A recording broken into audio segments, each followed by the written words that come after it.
spoilers. It seems like that. Your take on that? There is no doubt that this is the game of the spoilers. It is not only the men who are referring to, but journalists, society and women activists, they have been killed.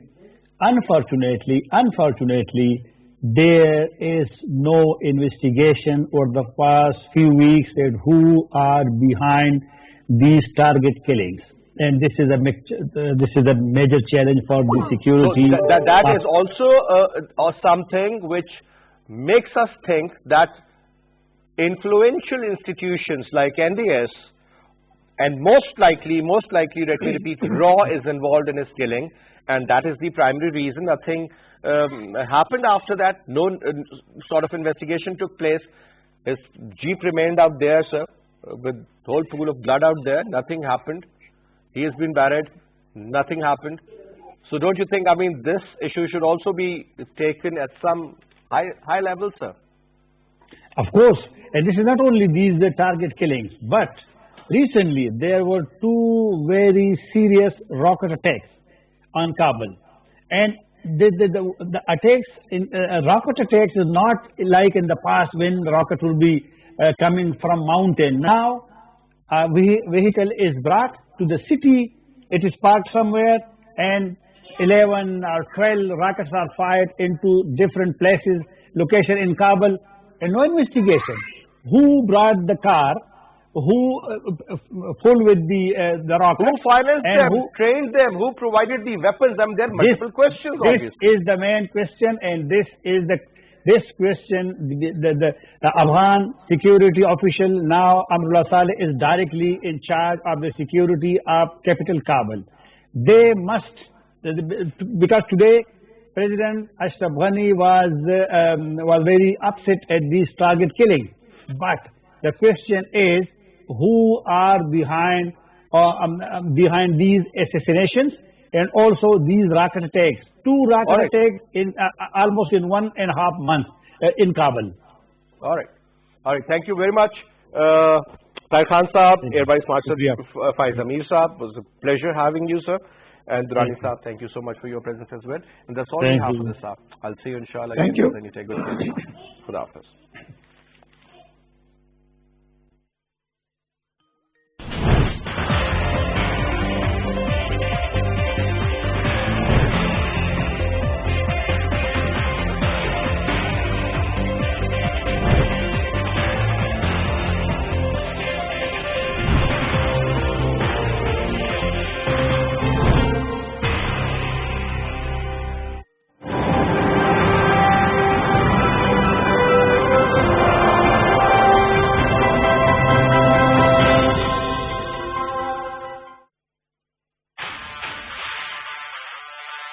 He's one of the most destructive ball strikers in Pakistan cricket. I'm talking about Fakhr Zaman. Hello everyone, I'm Fakhr Zaman. Watch me on Sports Extra at 6:05 p.m.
Bismillahirrahmanirrahim. Assalamu alaikum and a very warm welcome to PTV World News. I'm Shahzad Qayyum with the top stories of this hour.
Prime Minister Imran Khan said that all pillars working for state's development.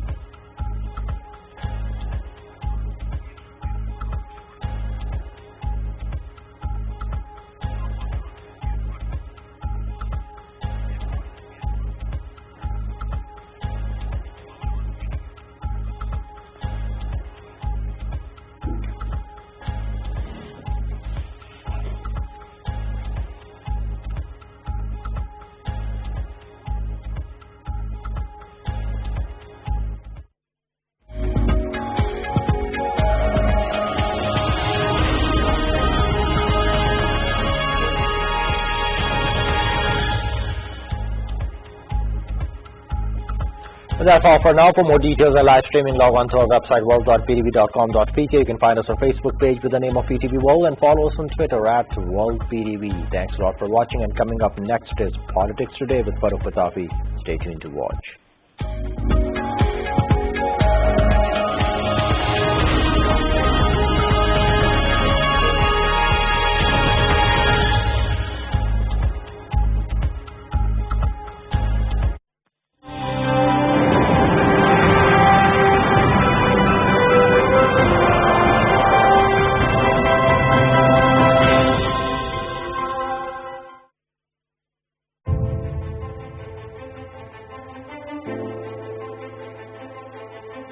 Magla Hills, the heaven of Islamabad.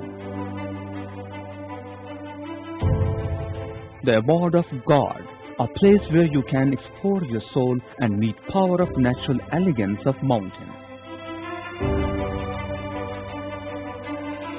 Spread over an area of 12,605 hectares, the Magla Range, the foothills of Himalayas, are youngest hills with an age of 5,000 years old.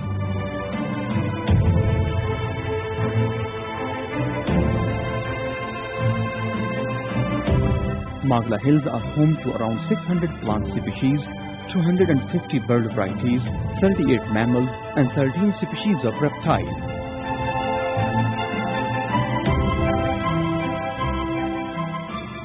Magla Range is characterized by many valleys, scenic spots, and beautiful water streams, especially in the monsoon months. Famous for their tranquil environments and lush green natural splendor, Magla Hills are a particular source of pride, harmony, and spiritual delight. For the residents of Islamabad, many of whom make it a weekly ritual to scale the various trails to Damanipur and Pir Suhawa.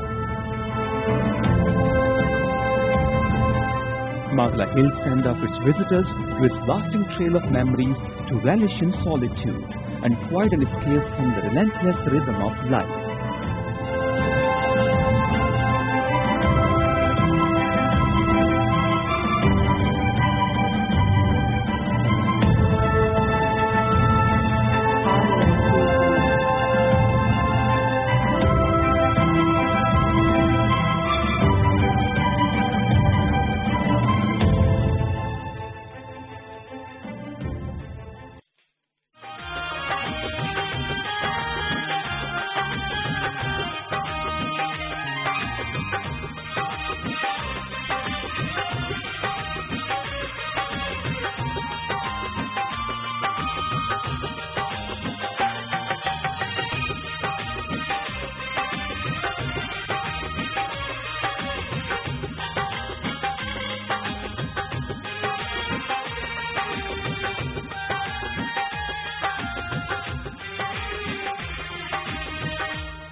Hello and welcome to Politics Today. I'm Farrukh Pitafi. Once again, we have to talk about politics of the country, and it seems that we are trapped in some kind of time loop, because things keep on repeating themselves. Once again, political parties belonging to the 11-party PDM actually were together in Larkana. In Gadi Khuda Bakhsh, actually in Sindh, and there they once again gave the government another deadline. That is not all. Repeatedly the same kind of attacks keep on happening, and the opposition said that they are going to actually tender resignations, but as we pointed out in the recent past, these resignations are supposed to be given to the leaders of the parties. They are not supposed to be given to the Speaker National Assembly or Provincial Assemblies, who are supposed to actually accept these resignations, and after which activities the entire process takes place. That is one aspect which is quite interesting, because two of the PMLN's members, their resignations ended up with the Speaker National Assembly, and he actually called them to confirm whether they had actually resigned. But later on it was revealed, or at least claimed by the opposition leaders, that those resignations were actually sent as WhatsApp messages to their own party leaders, and somehow they ended up with the Speaker National Assembly. That is one aspect that is quite intriguing. Naturally, it has to do with the Senate elections, which are fast approaching. On the other side, again, very interesting aspect that one has to keep in mind. While the opposition keeps on attacking the government is saying that all institutions of the country are on the same page. There is no threat to democracy in the country, and regardless of what opposition does, it is certain that the government will stay in power. And Prime Minister of Pakistan a few days ago went to Chakwal, inaugurated various projects, and there he very clearly stated that whatever the opposition is doing is quite similar to the kind of activities that India is partaking. That is not all. The Prime Minister also said that whosoever gives the opposition an NRO, that is National Reconciliation Ordinance, it has become a pejorative for any kind of concession regarding corruption cases. So whosoever does that will be bigger enemy of the country than the enemies of the country that sit outside. Of course, a reference to India. We are going to talk about all these matters and more, and then there are questions like, if the opposition really tenders resignations, what happens to the Senate elections? We are going to talk about all these matters and more. In order to help us understand these issues, we are joined via Skype by Ghazala Safi Sahiba, who is MNA of the ruling party, Pakistan Tehreek-e-Insaf. Thank you very much, ma'am, for being part of the program. And then Arif Chaudhry Sahab also joins us, a senior legal expert, constitutional expert. Thank you very much, sir, for being part of the program as well. The third guest who joins us on telephone is Dr. Nisar Ahmed Chima, and he is MNA of the opposition, the leading opposition party, PMLN. Nisar Chima sir, thank you very much, sir, for being part of the program as well. Thanks so much. Let me start first of all with Arif Chaudhry Sahab. Arif Chaudhry Sahab, the biggest hypothetical and something that has not been explained to us is, if the opposition, and remember, bear in mind that the parliaments are hung parliaments, federal and provincial, Punjab parliament, but if the opposition resigns, what happens to the Senate elections, sir? Naturally, as far as Senate election is concerned, I don't think that something is going to happen to that, because, whosoever the members will be available, they will cast their votes. But as far as the crisis are concerned, it is going to be a very, very big crisis. When the almost more than half of the parliament is on resignation, and they are not part of that process. So that process never be considered to be a present, because its validity has to be checked and has to be judged on the basis of the strength of the parliament. No matter, legally speaking, constitutionally speaking, it's not, something very damaging, but as far as the practicality is concerned, I think, it's going to be a big, blow to the... Let us take this hypothetical one step further. Let me ask you about the possibility of the entire PDM resigning. That would also include the dissolution of one assembly that is within the control of PDM, and that is Sindh Assembly. If that happens, what exactly becomes of the electoral Senate election? Because as you have pointed out, whosoever the members are that remain in the House are going to vote on the candidate. So here we have territorial houses election, and one province's members have resigned. What happens then?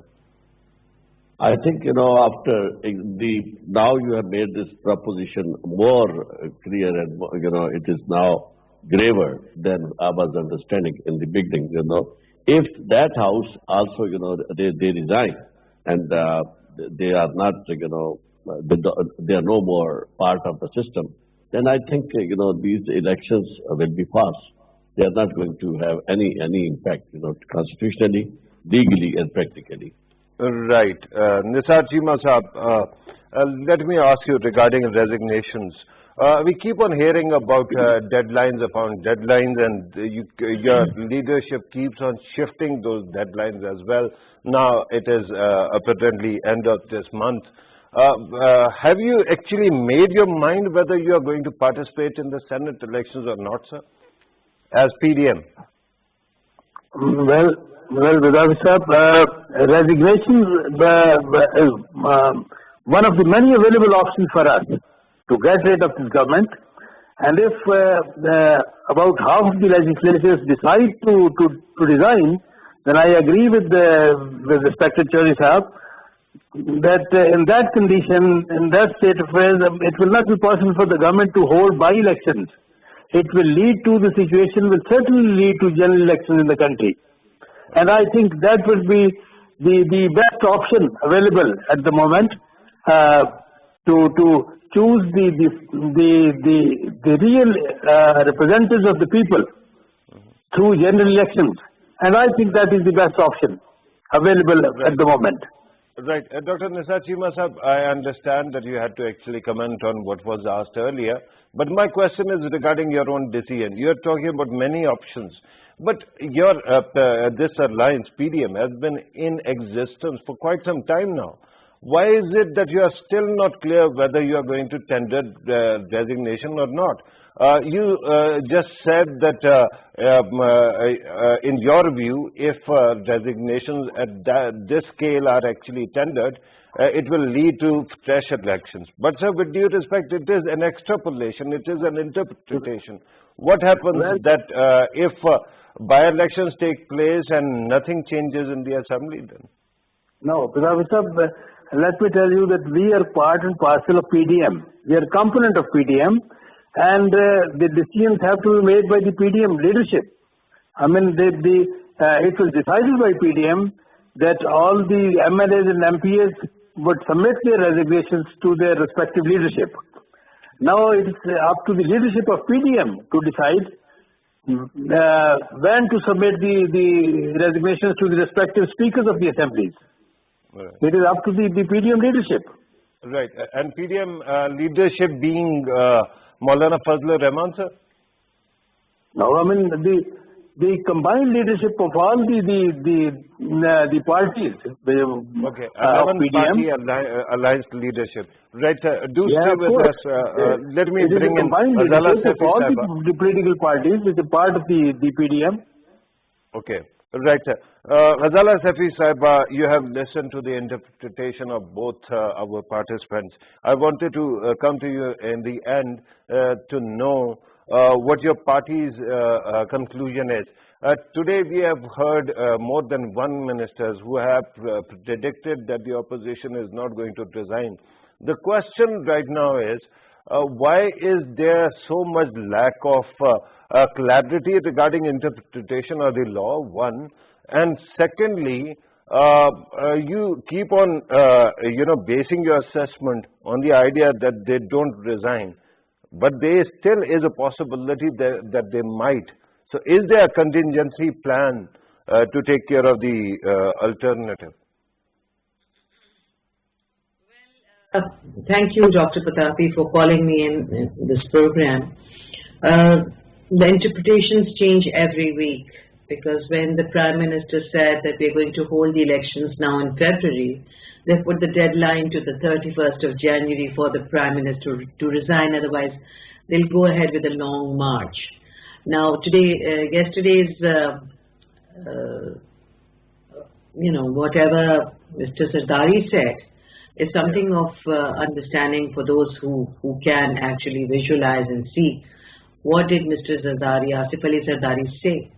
Mr. Asif Ali Zardari tried to tell PDM that he will do what he wants, and he will not, maybe that was the statement, not very openly said, but that is what he meant, that he will do what he wants to do, because he is used to doing his own politics and having one province under their rule, People's Party's rule.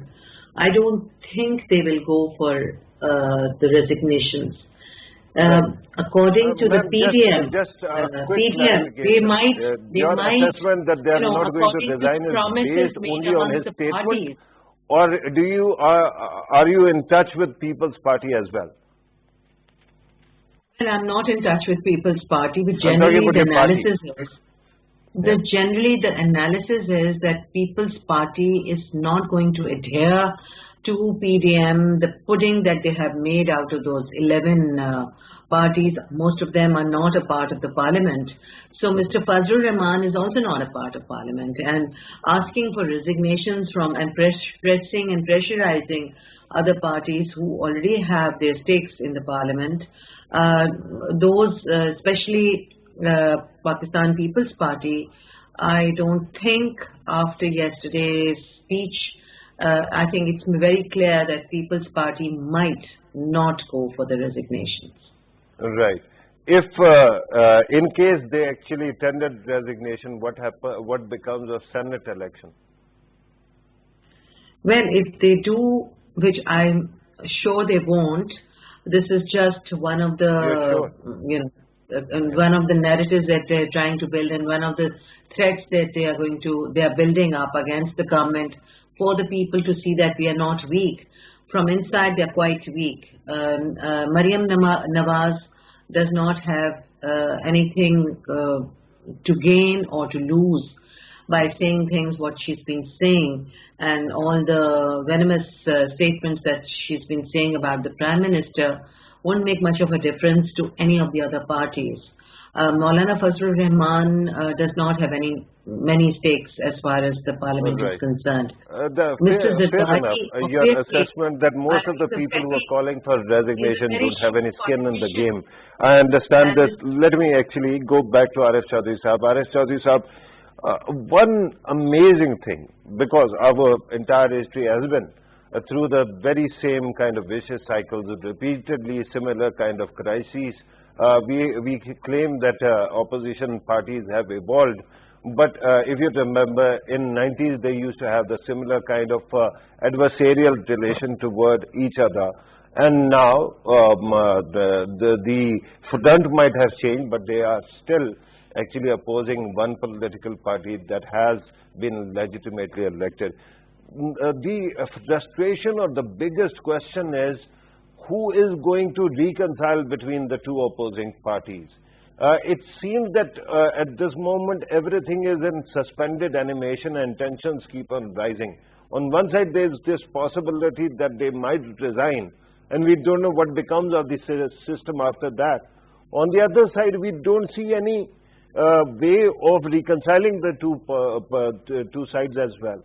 What is your opinion on this, sir? Yeah, Pitafi sir, one thing we must understand that, the situation which is being created by opposition parties is going to lead towards the final crisis, and the outcome of which may be paralysis of the democratic dispensation. Because, from the very outset, they have decided, and they know it, that, it's not possible what they are looking for. An NRO type arrangement, which you mentioned, it's not possible while living within the parameters of democracy or within the democratic or constitutional dispensation. So it is only possible if there is something ultra-constitutional, extra-constitutional. Only then such steps, such as NRO to any party or leadership, can be extended by that dispensation, which is not bound by the Constitution and which is not working under the normal law. So that's why, everybody knows, and that's why they are directly hitting at the establishment, because they know that it is only possible if something happens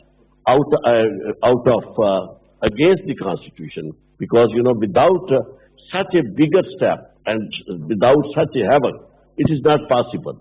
So, to my mind, as far as this government is concerned, neither they have any preparation for such arrangement, nor any one of them is trying to, reconcile and to approach the opposition that, irrespective of whatever they say, dacoits or looters, plunderers, whatever, but yet they are part of the system, they are opposition, and they are elected by the people of Pakistan, and when they have their say in the assembly, they are to be taken on board, and there should be somebody who should be able to talk to them and bring them. And Chaudhry Sahab, that is a great point. The biggest concern that I've got, and this reflects on the quality of national discourse, the quality of planning or visualization as well. The question is, repeatedly we keep on hearing about a grand national dialogue, and it is an idea that was repeatedly presented. And whenever we ask, because whosoever talks about it includes judiciary, the so-called establishment or army, the intelligence agencies and whatnot, what will be the platform or what will be the forum where you can have such kind of, grand national dialogue? Do you have any idea in mind? Yeah, I think it should be the parliament only. Parliament and parliament alone. Because if you want to talk about two other institutions, other than parliament, you are talking about military establishment, or you are talking about the judiciary. Within the constitutional framework, they are not supposed to have any dialogue with anybody, because practically things are different. But if you are talking about in true constitutional terms, so it is not possible for them, and it is beyond the scope of their oath of allegiance to the country that they are not supposed to, talk to any political party or to any leader, because as a result of that, there are some extra constitutional arrangements or extra constitutional demands which are to be met. Otherwise, there is no way. Why should they sit on the table? They will sit only on the table when they know that they are going to gain out of this, and that gain must be, with respect to those cases. In many of those cases, there are decisions, and by the courts, and there are prosecution going on. So until and unless there is somebody in a position to give them that kind of relief and negotiate on that relief, I don't think that anybody is going to sit over there. And if those two powers, particularly judiciary, if they come, to sit over there, that would be a breakup of the Constitution. Because they are, absolutely. They are arbiters, neutral arbiters. Yeah. Right. Let me go back to Dr. Nishat Cheema. Dr. Saab, you were earlier saying that the PDM leadership will decide what becomes of resignation issues. The biggest question is, before there is a national dialogue, Is there a need for a dialogue inside your party as well? Because when you talk about leadership of your party, it seems to be divided between the Shehbaz Sharif camp and the Nawaz or Maryam Nawaz camp. Do you think both of them agree on the same issue regarding resignations? Because there's no difference at all amongst our ranks and our party as far as the need for a national dialogue is concerned. The national dialogue is, of course, the need of the hour at the moment.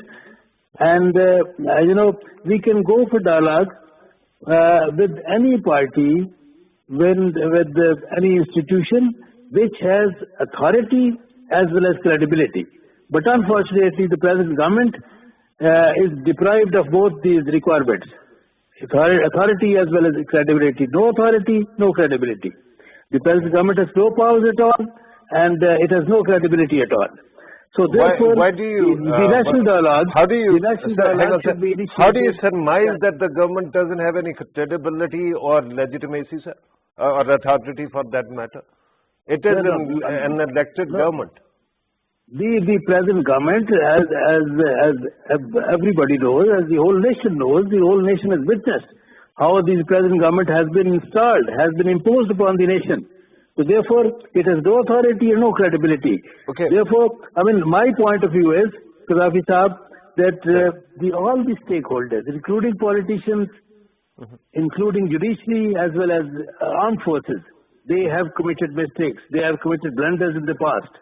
And way forward is that all the stakeholders, including politicians, judiciary and armed forces, they must choose the way of self-accountability. They must admit their faults, their mistakes, their blunders.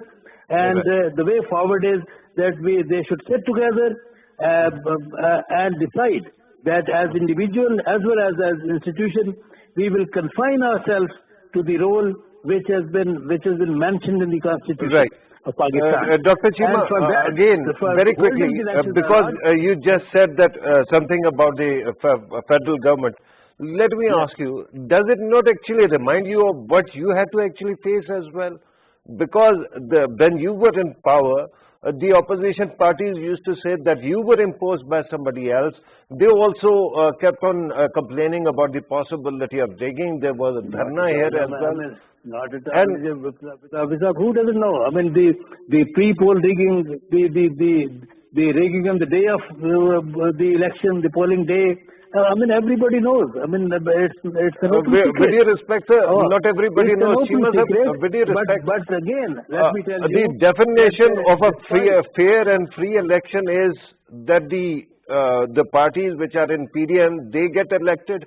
Then they will be fair and free, or any election will be fair and free if there are parameters which are similar to 2013. To hold free and fair and transparent elections, that is the only solution. Fresh elections and the credible elections, the transparent elections, the fair and free elections. That is the only solution for the present constitutional crisis, which is deepening day by day. Okay. And so no dialogue with the government. To hold the national dialogue, Pitafi Sahab, two institutions can play the important role, the pivotal role. Either the President of Pakistan should hold such national dialogue. He should invite all the stakeholders, including the representatives of the government, representatives of the PDM, and leadership of judiciary as well as armed forces. And if the President of Pakistan doesn't play his role, then in my humble opinion, the Chief Justice of Pakistan should take initiative and he should hold such a national dialogue, inviting all the stakeholders. You're talking about institutions which are not basically political. And if you're expecting them to play a role of reconciliator, then inevitably that is tantamount to actually politicizing these institutions. But Chima sir, do stay with us. Let me go back to Ma'am Razala Saifi Sahaba. Since we are talking about these matters, is there still some scope for any kind of dialogue at all? or you want the opposition to come on street, you want the opposition to actually tender resignations, and you are ready for the confrontation only. You see, the confrontational politics is from this PMLN and People's Party and the other 9 parties that include PDM. Okay. Here, what I want to say is that listening to Mr. Cheema here, hearing him out on his phone call, it was more like as if Mr. Trump in America is saying all those things, that I will, even after 2.5 years, they have not been able to understand that their turn is over. And they, due to their corruption and corrupt practices, have been rejected by the people of Pakistan. No matter how much they try, no matter whatever they do, they will never ever be able to come back to power because of all the corrupt practices they did and because of the people of Pakistan going to the lowest level of poverty. So people know who has brought them to that level. No matter how much you play up with words, and no matter how much you try to be a politician, I'm sorry, your politics have failed. So you will never be able to come back. And these gimmickries are just on stage. Come down the stage and see the reality. People are not following you the way you want them to. Therefore, the deadlines are changing every day. I understand what you're saying, and the concern right now is that at this moment, when the opposition is not ready to see Dr. Pitafi, I have to answer your question also. No, I understand, but naturally it is an hour-long program. You will allow me to ask questions as well. But if you don't consider the Prime Minister as the Prime Minister, you reject the government. You do not want to have any sort of a dialogue, and when a Prime Minister offers a dialogue, how will the country move forward when the government refuses to see opposition as a legitimate actor and opposition refuses to see the government as a legitimate actor? A week ago or 2 weeks ago. So please, if they want to have a dialogue with sanity for the people of That means Pakistan, you don't want to answer my next question, right? Let me go to Arish Chaudhry Sahab. Arish Chaudhry Sahab, you have listened to the government's perspective.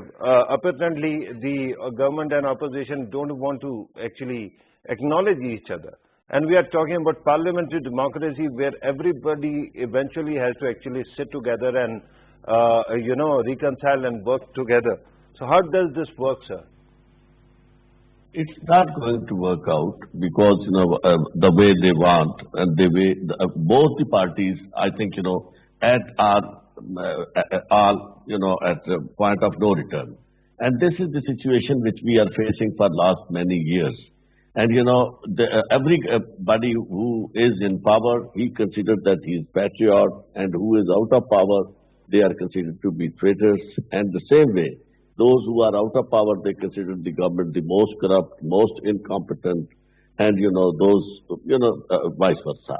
But, one thing which I really feel very badly, that the Prime Minister visited Chakwal and, the press conference, the address which he made over there, I, at least as as Pakistani, was expecting that instead of simply defending the armed forces and alleging what he alleged and, against the opposition, what they are saying, he should have given his own account with respect to whatever is government delivering and whatever the government has planned, since they are in power for more than 2.5 years, because that part was lacking. And no doubt, as far as the opposition is concerned, they are,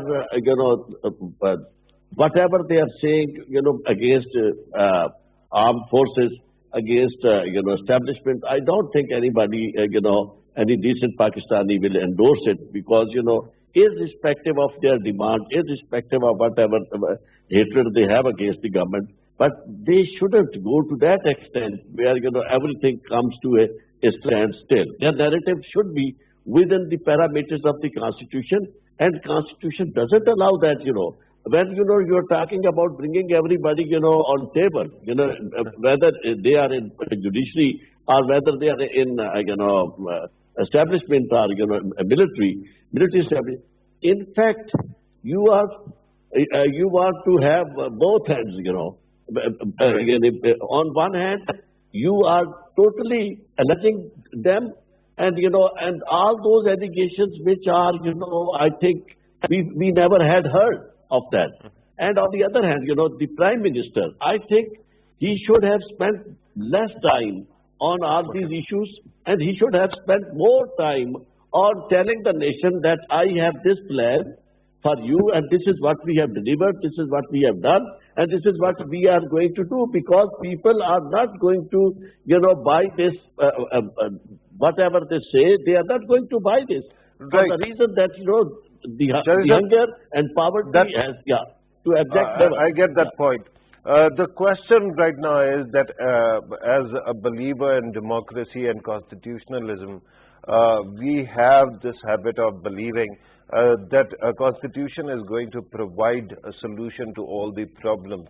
But at this moment, the kind of impasses that we keep on looking at repeatedly, when, for example, during the sit-ins or now as well, it seems that the constitution doesn't provide for solutions regarding that.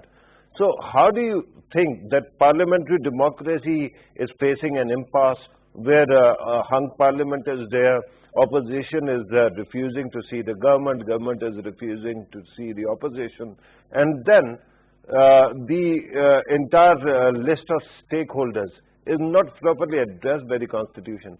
Do you think that there is going to be a constitutional disruption in coming days? I think it is the most beautiful, you know, thing you have said now. And this is what we are going to conclude at the end of the day, you know, where we will say that nothing is possible, because there used to be some possibilities in the past, because there were some people, you know, who could convince the other party and who could bring them on a table, such as Nawabzada Nasrullah Khan, or even, you know, there were few other people, you know, also. But right now, the situation has gone to that level that we don't find anybody of that stature, of that temperament, who feels the pulse and who understands that this country is supreme, and, you know, the interest of the country should be taken precedence. And, you know, he should be able to talk to them, please come on table, have shake hands with each other, and, you know, whatever the demands are, the law should take its own course. But country, you don't go to that extreme where, you know, you cannot come back. So this is the situation where everybody, I think, you know, who has any interest and who has love for country, he is scared of this situation, because, you know, whenever we are going to conclude, Pitafi Sahab, we are going to agree with you that these things are not possible within constitution dispensation. And, you know, whatever the opposition is demanding, that is, everything is, you know, even beyond constitution. That's true. Dr. Nisar Chima, once again I'm going to remind you of the kind of language or the kind of arguments you used to give, or your party used to give, when it was in power and it was accused of being a product of a rigged election. If you remember, the current government still has asked you to actually bring the charges, bring on the charges and take them to courts. But during your tenure, the opposition party right now, which is ruling the country, was asking only for 4 constituencies to be audited. And at that time, it became really difficult. Khaja Saad Rafiq actually remained in, held his post and his seat despite a court order, actually, and there was an audit in which it was proven that he didn't win. The question right now is that if you talk about the current ruling party, it has never been in power at the center. You can cut it some slack. But why is your party, a party that has been in power repeatedly for past 30 years, actually sounding like PTI in 2014 or 15? Officer, my humble and innocent question is that who doesn't know in this country what this incompetent government has done to the people of Pakistan, to the poor people of Pakistan in the last 2.5 years, in terms of unprecedented and unbearable inflation and unemployment. Should this government be allowed to continue so that they may ruin and destroy everything, whatever is left in the country? So, with your respect, to do that? I understand your innocent question. Let me ask an innocent counter question. If the governance quality is not up to your expectations, should that mean that democratic process should be suspended? No, not at all. Not a democratically elected government. Elected government should complete its tenure. The whole nation remembers very well what they did to the democratically elected government. We do not want to follow them. We have never followed them. We have never, burnt the utility bills. We have not given the call to the nation for civil disobedience. We have not attacked the police, the Parliament House. Because you have not actually the PTV. taken out the long march. You might do it tomorrow when you come to No, not at all. So far we held six major public meetings, jalsas, attended by billions of people. But, we never did anything against law. We never gave the call to the nation for civil disobedience. We never burnt the utility bills. We never did anything. We never did anything against the democratic norms and traditions. Dr. Saab, with due respect, every year has its own demands and expectations. I'm sure that you yesterday saw the public meeting at Gadi Khudam Bakhsh. With due respect, if you saw the audience, there was no social distancing, there was no mask wearing, and there are SOPs by the federal government and provincial government. They were violated. So against the law, everybody keeps on breaking law in this country. All political parties, when they are agitating. You are right, Pitafi Saab. In public meetings, in jalsas, the observance of SOPs for COVID-19 becomes very difficult. Yeah. But we don't appreciate it, we don't recommend it, we don't encourage the non-observance of SOPs. But we just tolerate this as a lesser evil to get rid of a bigger evil. Okay. The PTA government, which is much more dangerous. The possibility of your constituents getting infected is a lesser evil, sir? Yeah, the COVID-19 as compared to the PTA government is a lesser evil.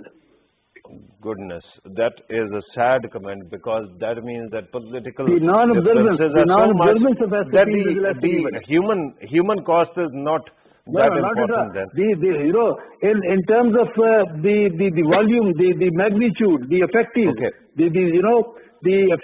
the number of effectives of COVID-19 has a few thousands or a few billions. But the effectives of the PT government is Mr. Chima Sahab, allow me to go back to Ghazala Safi Sahaba. Ghazala Sahaba, you are listening to the government, to the opposition. The biggest question, and let me actually ask the same question again. How do you think it will function? The entire system will function.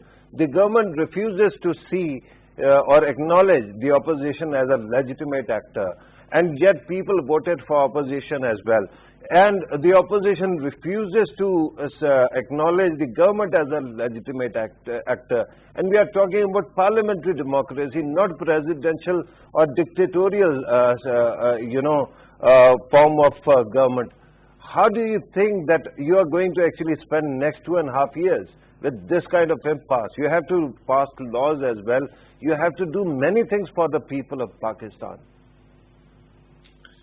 Sadly, listening to Dr. Chima's comments, and a lot of them, like you could see what and you could hear, and the addresses that were made during these 6 jalsas.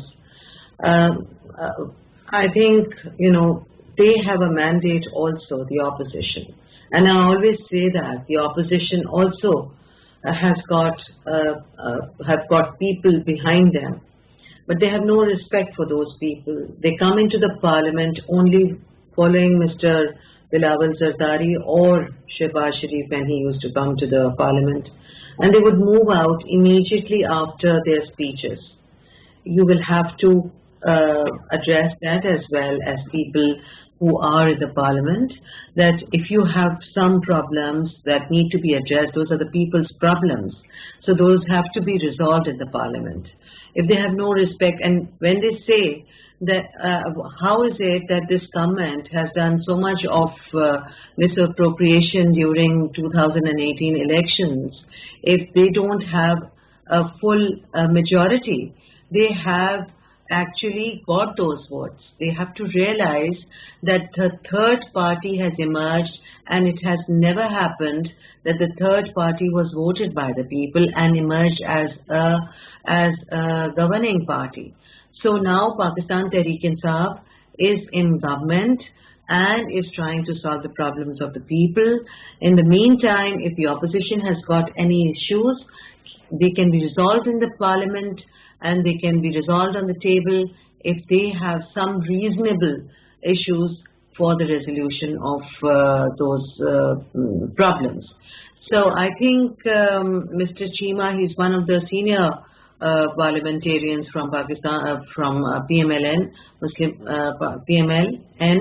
and therefore he has to put some wisdom in the heads of those who are younger people who are not into the parliament as well, including Maryam Nawaz, who's giving such speeches which have no relevance, and she has no vision, and she's not going forward as a bigger leader, because being on stage and giving those speeches will not serve the purpose, will not solve the problems of the people and the opposition. So eventually the opposition will have to come to the table and have some kind of dialogue with the government. But after saying all what they're saying and saying remarks against Pakistan also, and taking the narrative of India many a times, will not make them a popular party. So they will have to rethink before they go forward with whatever they have plans for. Right. I'm told that we have run out of time. Ghazala Saifi Saiba, thank you very much for your time. Dr. Nisar Cheema, Arif Chaudhry Sahab, thank you very much, sir, for being part of the program as well. Viewers, you have listened to our participants. The concern that I have got at this moment is that when you have this kind of impasse, there is one decade in Pakistan's history when we saw similar kind of confrontation. Actually, it kept on happening repeatedly, but in 1990s, we had a similar kind of situation when two major parties refused to see or acknowledge each other as legitimate. And what happened? In the end, we ended up with 1999, when there was a military government. And I'm not saying that there is going to be a military coup. My only humble submission is, when political parties become so inflexible that they cannot function together, and as pointed out by Arif Chaudhry Sahab, that even Constitution is failing to provide a solution, some kind of reconciliation in that context, then usually some disruption takes place. I hope that all parties that are stakeholders in Pakistani democratic process realize that there are many ways of compromising democracy in the country, and that shouldn't be happening. We have been debating Bangladesh model, this model, that model. Let us hope that doesn't happen. Remember, when 1999 took place, that coup took place, at that time what happened was Mohtarma Benazir Bhutto, whose anniversary was yesterday, actually welcomed the change, and later on she lived to regret it as well. This was today's program. Thank you very much for watching. Take care.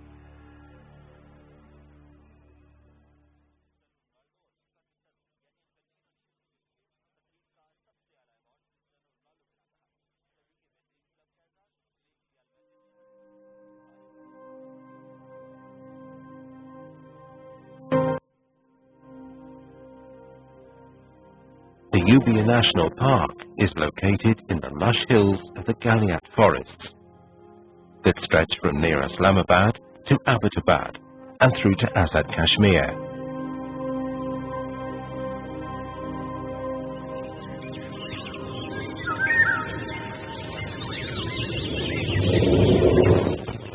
After the heat of summer, the weather cools and the rains brought by the west winds eventually turn into snow.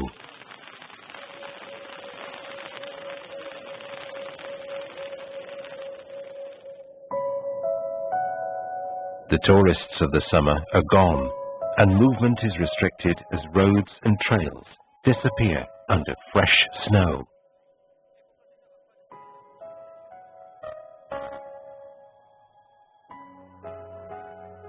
Winter here is harsh.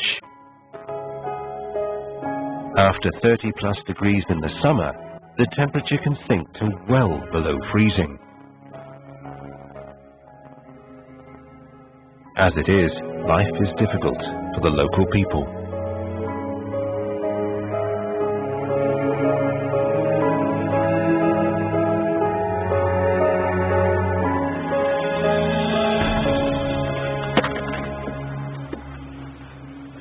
In winter, the need for firewood for cooking and heating becomes even more crucial.